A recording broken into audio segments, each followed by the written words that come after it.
They told you it ended in 2014. What if it didn't? What if it's still going? In 2013, a group called Cicada 3301 dropped cryptic puzzles online, claiming to seek intelligent individuals. But the public only ever saw the bait. In truth, they never wanted solvers. They wanted watchers. People who'd follow their breadcrumbs without question. Here's what no one knows.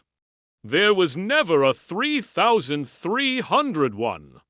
That was a decoy. The real operation was called Protocol 3310. And only one man ever reached it.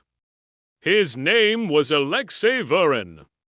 He solved the final hidden layer in 2016. The puzzle didn't take him to a website.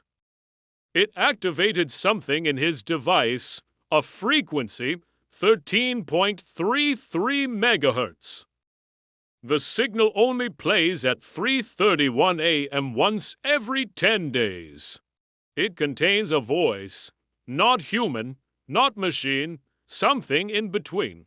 The voice gave Alexei coordinates to a black structure buried beneath the ice in Antarctica.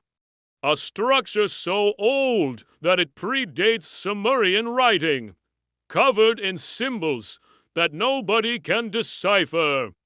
He disappeared for 7 months.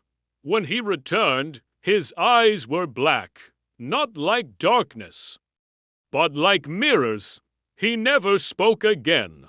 But in 2019, an anonymous Reddit post appeared. It said, Cicada 3301 was only the invitation. 3310 is the gate. The gate has opened. They are no longer sleeping. The post was deleted in 33 seconds, but not before 3 people saw it. 2 of them are missing. The third, he's the one writing this. Do not trust puzzles that ask for your mind. They may be asking for your soul.